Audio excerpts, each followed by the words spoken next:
નમસ્કાર દોસ્તો, જય માતાજી। આજે ફરી આપની સમક્ષ એક નવો વિડીયો, નવા વિચારો સાથે અને નવા વ્લોગ સાથે આવ્યો છું। અ, ખરાબ માણસની સંગત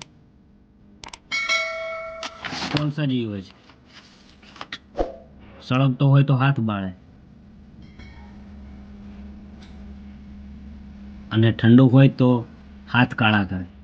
એવી જ રીતના દોસ્તો, આજનું મારું ટોપિક તો કોઈ નથી, પરંતુ બે ભાઈ અને ભાઈઓની વચ્ચે ભાગ પડાવનાર કોણ હોય છે એના વિશે વિડીયો છે। તો વિડીયો પૂરો માણજો અને જો ચેનલ પર નવા હો તો ચેનલને શેર, સબસ્ક્રાઈબ અને સપોર્ટ કરવાનું ના ભૂલતા। તો ચાલો। દુનિયાની સૌથી મોંઘી ભેટ જો કુદરતે મને આપી હોય ને તો મારો ભાઈ છે, અને મને જીવથી પણ વધારે વહાલો છે। ભાઈ હરેક સુખ દુઃખમાં ભાગીદાર,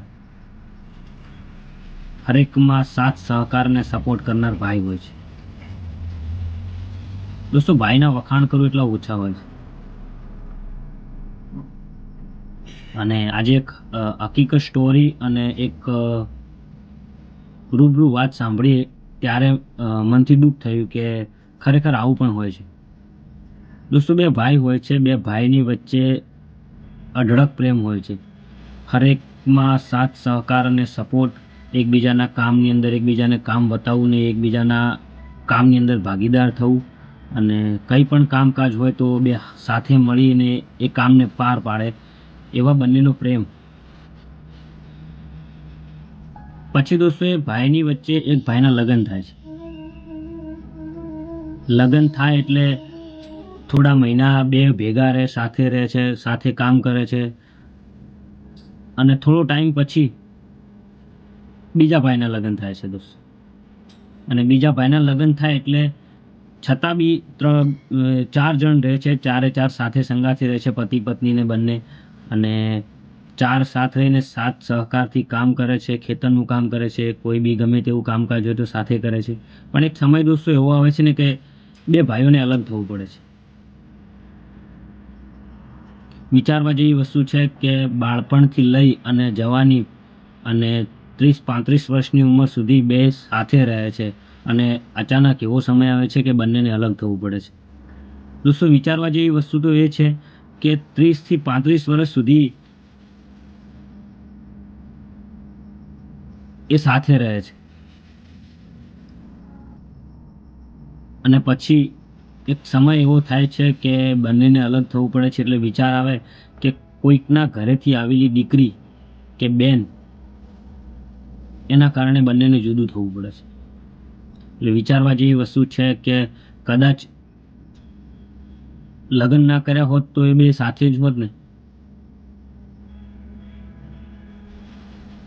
અને લગ્ન કર્યા છે છતાં જો સાથે રહેવું હોય તો કેમ ન રહી શકે।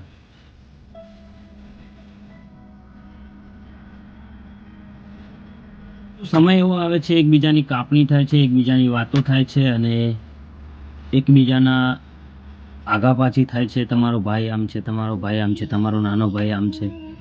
સમય જતા જતા અલગ રહે છે, અલગ થાય છે, ખાવાનું અલગ થાય છે, જમવાનું અલગ બનાવે છે, પછી કામ અલગ થાય છે। સમય જતાં જ દોસ્તો એકબીજાની કાપણી કરતા થઈ જાય છે, અને પારકા ઘરેથી આવેલી દીકરી જે એકબીજાના કાન ભરે છે, અને એકબીજા બોલતા બંધ થઈ જાય છે,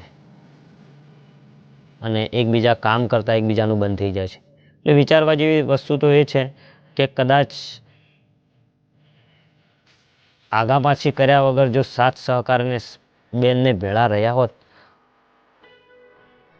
તો એમને જુદા કરવાની કોઈની તાકાત નથી।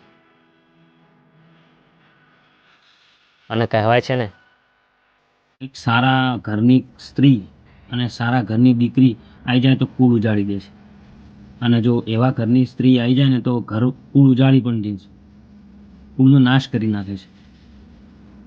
એટલે જેને નથી સમજવું એને ગ્રંથો પણ નથી સમજાતા, અને જેને સમજવું હોય ને તે મૌન હોવા છતાં પણ સમજી જાય છે। એટલે બંને અલગ થાય છે એટલે વિચાર આવે કે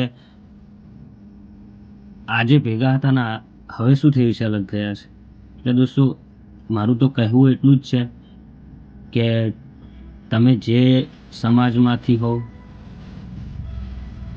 જે ઘરમાંથી બિલોંગ કરતા હોય, સારી ફેમિલીમાંથી બિલોંગ કરતા હોય, તો તમારે બે ભાઈઓને અલગ કરવાની બે ભાઈઓને અલગ કરવાનો કોઈ અધિકાર નથી તમને. અને કદાચ જો તમે અલગ ના કર્યા હોત ને, આગા પાછી કર્યામાં અને વાતો કર્યામાં, તો કદાચ એ અત્યારે પણ સાથે જ હોત.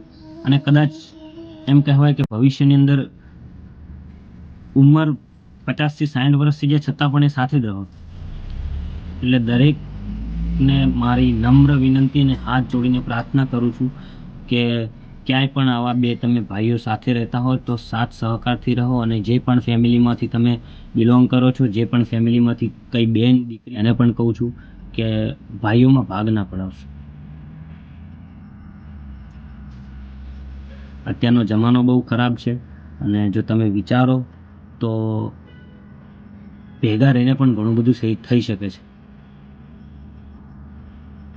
સાથ સહકારથી શું નથી થઈ શકતું?